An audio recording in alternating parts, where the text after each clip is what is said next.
Hello and welcome to a little bit late new release Friday. My name is JW Colwell. I'm coming to talk to you this week about Scream 7, which is the big release of the week. I've been on board with this franchise since day one. I literally went to the opening day in 1996 with my good friend Andy Howell. We were at a cast party the night before for a college show, and nobody else showed up except for the two of us, and we enjoyed it. It was crazy.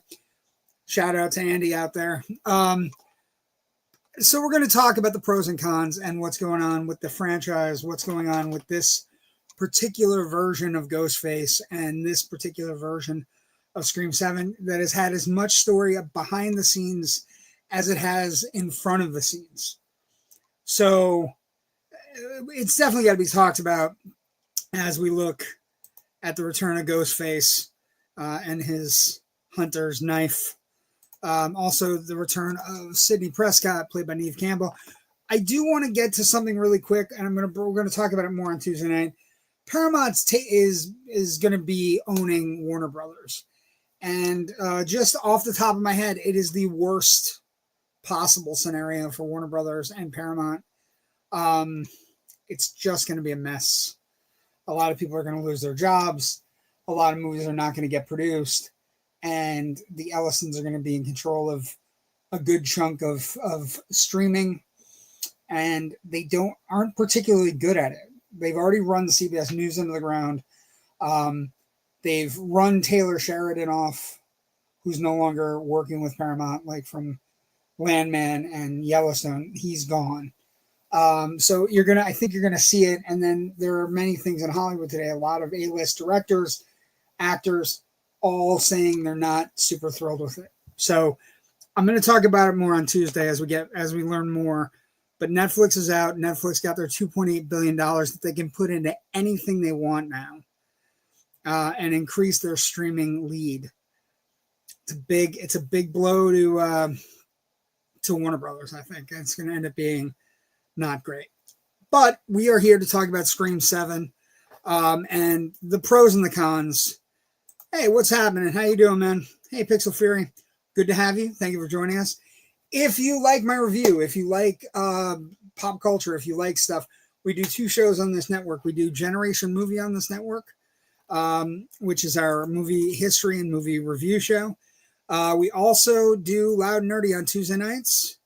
And, we have other shows on the network as well. But like and subscribe. Please like and subscribe. We would appreciate having anybody who wants to come in. Thank you for joining us. We're going to talk some Scream 7. No spoilers. Okay, Pixel. I got you. I love Back to the Future too. We are cognizant thinking movie minds, Pixel. I grew up on it. My dad ran a movie theater when I was a kid. So, okay. So let's talk about Scream 7, pros and cons. Thank you. We appreciate that. Good to have you. We do live shows on Monday and Tuesday nights. We have live shows other nights of the week, Wednesdays and Thursdays, bi-weekly. So a lot of good things on the network, and we have a lot of independent films and all kinds of cool stuff. But we appreciate you joining us. Thank you so much. So let's talk the pros and the cons. Scream 7 opens this weekend. It's going to do well. It's going to be front-loaded. It's a big-time horror entry in a pretty pristine franchise, a franchise that is kind of been, it hasn't been flawless, but it has also been, for 7 films in, there hasn't really been any chinks in the armor. They've made money. They've done well. Fans love them. This is the first time where I think you're going to have a little more con than pros. It works as a movie. Everything is okay, but it doesn't necessarily live up to the high standards of a Scream movie. And I want to talk a little bit about the production. The production was a mess, an absolute, unequivocal, crazy mess. So, and it all leads to why this isn't coherent with how the franchise has been going. if you're paying attention to the franchise, 5 and 6 followed the Carpenter sisters, right? Played by Jenna Ortega and Melissa Barrera, and their friends, and how they impacted. And Sydney and Gail were kind of offshoot characters. And basically, we had one set in New York, one set in Woodsboro, and they kind of started their own pathway for the franchise. And it was in these places where this movie goes back. And I think you're going to have some fans that really like that it goes back, focusing to Sydney, because Sydney is the scream queen. She is the original, the original version of a scream queen that we have in this franchise. And in some ways, it's really good. They do a great job of setting up Neve Campbell as a mother. She has 3 kids. She's married to a cop named Mark, although it is not like the cop named Mark that you think it is, because Patrick Dempsey had to drop out because he's not in it. Ends up being cop named Mark being played by Joel McHale, who is fantastic in a very thankless role as both target and protector of Sidney Prescott, who doesn't need protecting, and protector of his family, who is being protected by Sidney Prescott. So it's a thankless role, but Joel McHale makes the most of it. He has some really good scenes where he's playing the referee between Neve Campbell, who is playing a mother, and Isabel May, who's playing Tatum, her daughter, who's right around the same age that Sydney was when everything started in Woodsboro. So basically, it all comes into focus where basically Ghostface target is Tatum, is the 17-year-old daughter of Sidney Prescott, which brings everybody back into the fold for the most part. And that's where the movie kind of like first kill is good. It takes place at Stu Macher's house. It's people that are there for the thrill of spending a night in a bed and breakfast set in a real death house. And it's good. The first hour is really good. It works well. Where the movie kind of like, it hints at certain things. We don't know who Ghostface is in this particular version, as with every version of the movie.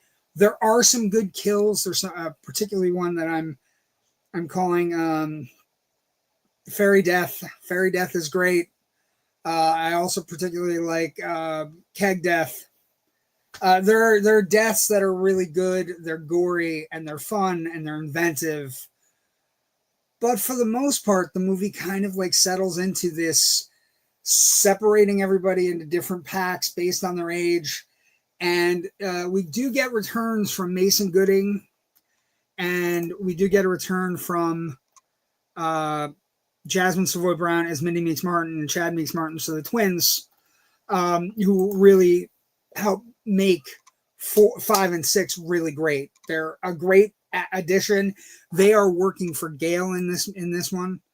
Gail is working in New York. She has become a reporter for a New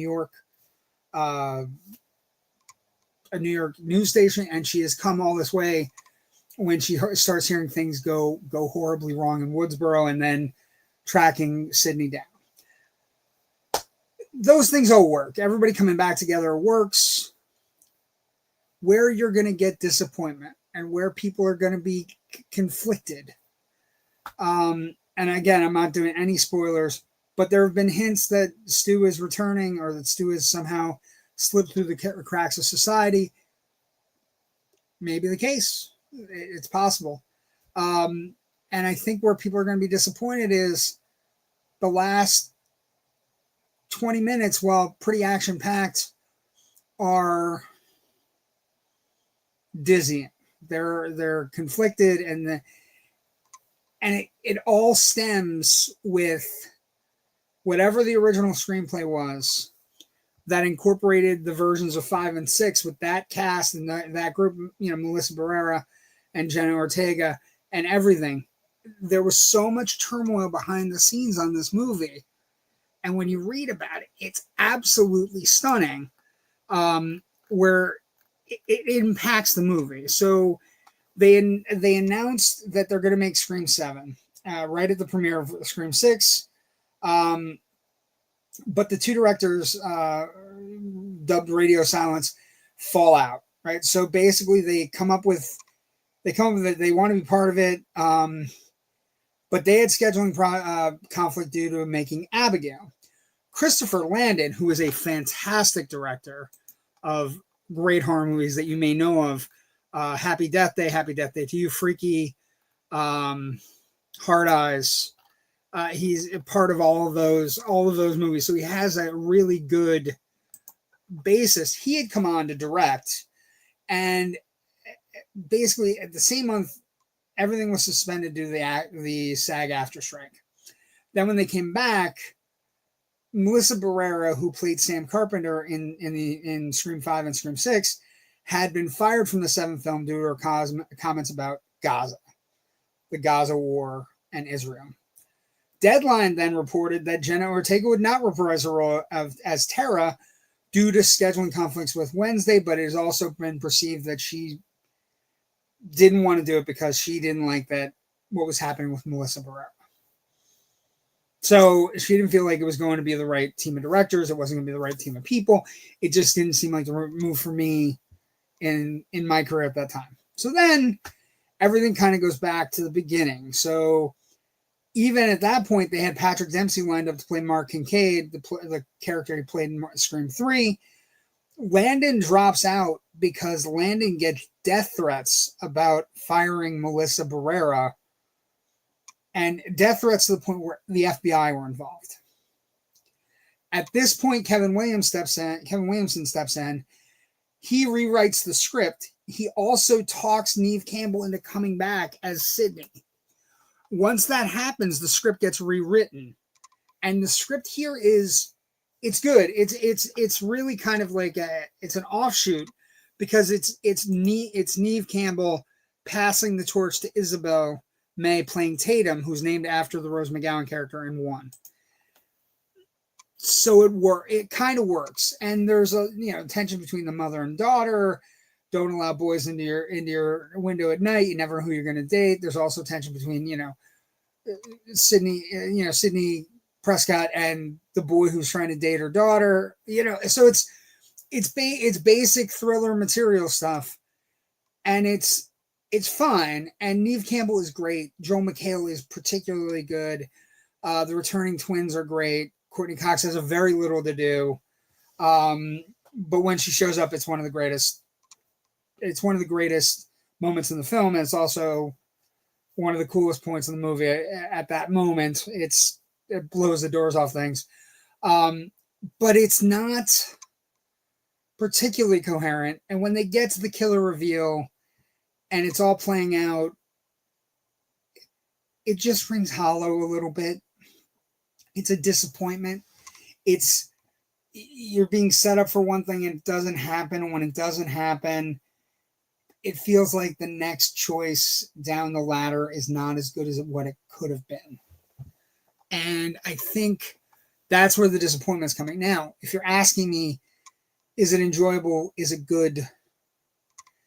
Yes, it's good compared to other movies. Is it a good Scream movie? It's probably down the list. It's probably near 3. You know what I mean? Like, it's probably near 3 in the rankings for me. As Scream 3 is probably my lowest ranked Scream, and this is probably right close to it. Although rewatching Scream 3, it is better than I remembered it being the other day, because I've been rewatching them to try to get into a Scream mood this week, because it is one of my favorite franchises. I have been in since ground level, day one, on the ground floor, building this franchise up, and I just it's like the kills are good, but the killer reveal is kind of meh. It's a meh killer reveal, and Scream movies are judged and based on the killer reveal and the motives. And if the killer reveal and the motives don't add up or don't make up for what you want, you run the risk of disappointing the audience. Now, that being said, it has Scream movie intentions to it. It plays things out pretty well. Although they get away from rules and whatnot, which is also kind of odd There's moments where characters are trying to spout rules and everybody's like, nobody wants to hear about the rules anymore. And they're also kind of meta talking about losing Neve and getting Neve back for losing Neve for Scream 6 and getting Neve back for Scream 7. So it's all part of the meta, but this meta isn't necessarily a commentary on on generational horror films or horror movie culture or the generations that view horror films. It's more of a it's more of a comment on the film itself, this film itself. And I don't know that that works particularly great either. If you're asking what current kind of film do they look at, are they, making rules for designing?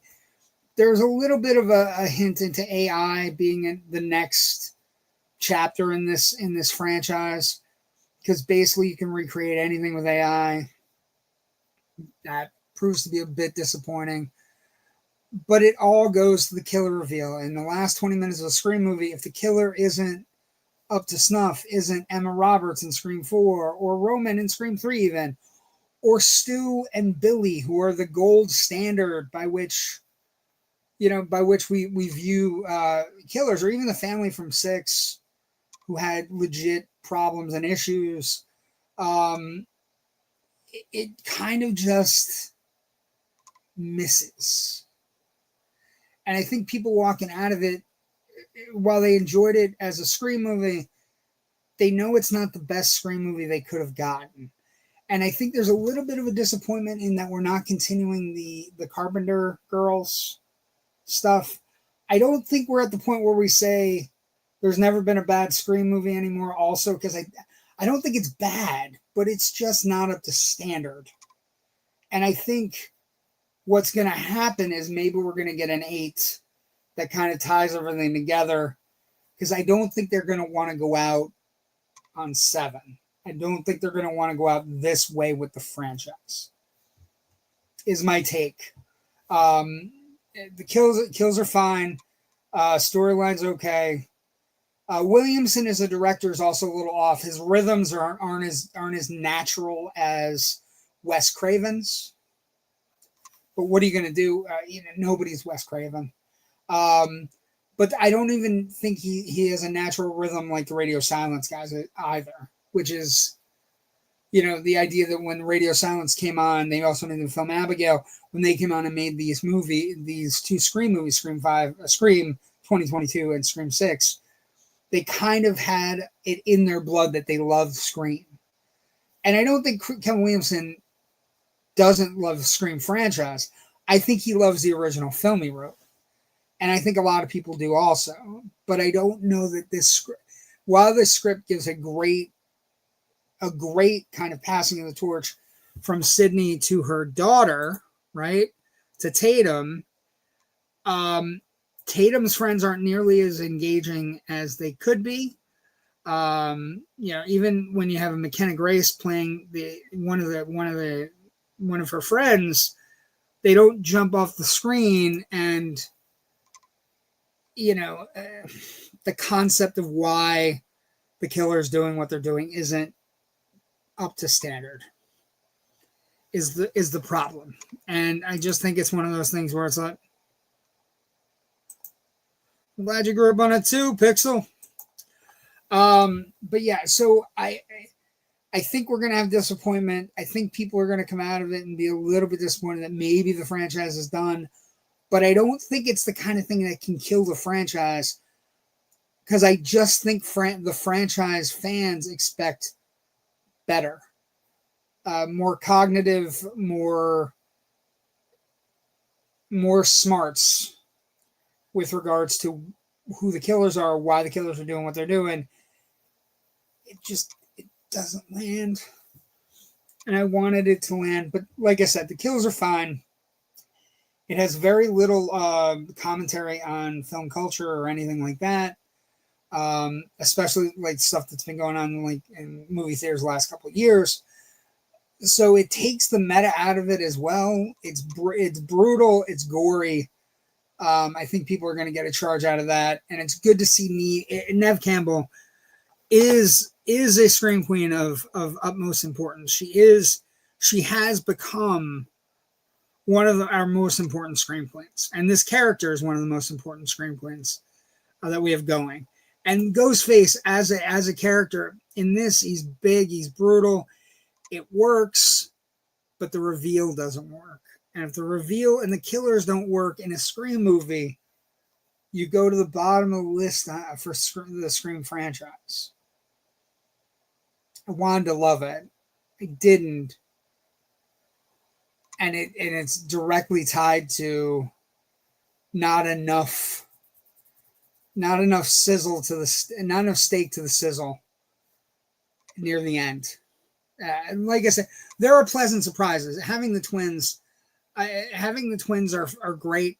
They're particularly fun to watch. They actually interact with some of the younger cast. So Jasmine Savoy Brown is great as Mindy Meeks Martin. She's also they're both kind of interning for Gail. Mason Gooding is great. Mason Gooding's been in Hard Eyes and a couple other things. I think he's returning for Hard Eyes too. So it's really good. But none of the teen characters that are surrounding Isabel Mays Tatum Evans, right, Sydney's daughter, are good enough to even be in a retread Scream movie, like a knockoff. They're just not good enough. The fact that most of them die horribly, is testament to that. There's very little going on. Now, that being said, the opening sequence is really good. There's tension in the first hour is really well done as they kind of start to piece together the mystery. The biggest, big mystery is, the rumors going around that Stu is back. So you're just going to have to experience that for yourself. I do think there's going to be a lot of chatter in the Scream franchise fandom. I think it's mostly a miss, but I still think most Scream movies are better than half the stuff we get. So, and I just think being the bottom of the Scream franchise is still better than half the movies that half the horror films we get trotted out every year. It's not elite Scream though. It's not Scream 1, Scream 2, or Scream 2022, or Scream 6. It's in the Scream 4, Scream 3, Scream 7. It's in that kind of range. But I do think there's stuff to like. Like I said, I found stuff to like. I thought Joe McHale, he has a very thankless role, and he's in 3 or 4 or 5 scenes that are where he's playing off of both Sydney and Tatum fighting, and he's really kind of fun and engaging and honest. And it is the best thing we could hope for Sydney to get a guy that takes care of her like this. And the ghost faces are fine. But that's it. I'm mildly disappointed. Still think it's better than a lot of stuff. It's not elite Scream though. And I think people were hoping for elite Scream. And I think we're going to have to hope for maybe an 8th movie where they figure out exactly what's going on. Kevin Williamson, I think he really likes the first movie, and he wanted closure for that first movie. And the only closure you can have is not passing it on to the Carpenter sisters. It has to be closure between Sydney and her progeny. And I think when we get 5 and 6, the Scream fandom was okay with the passing of the torch to Sam and Tara and their friends. And I think that's another minor disappointment, is that it doesn't continue that move away from the original characters. It kind of brings everything back to Sydney, and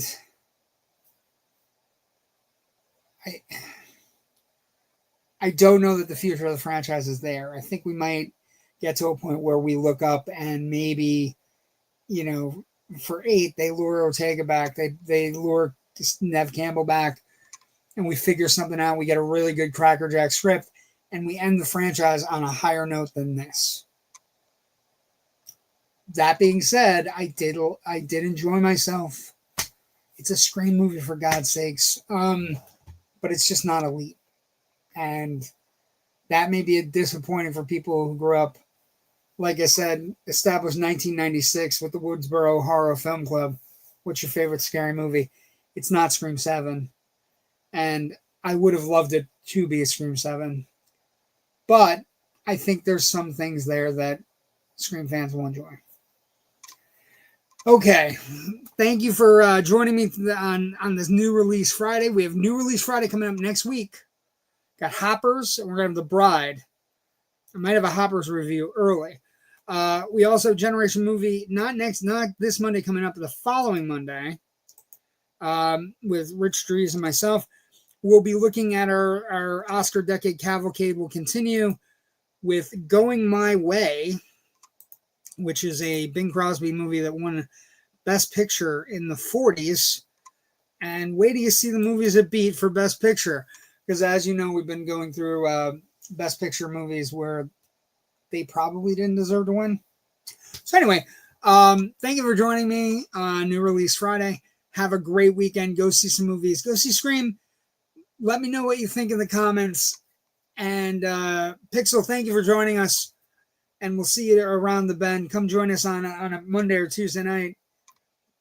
Everybody have a great week. And try not to get so scared and find out what your scary movie is. Thank you for joining us. We'll see everybody next week on Loud and Nerdy on Tuesday night live on the Indie Escape Network, where creatives unite. Everybody have a great weekend. Beware of this guy and a butcher knife. Scream 7, not elite. Could have been elite, but it wasn't. Thank you for joining me. Have a great weekend. Bye-bye.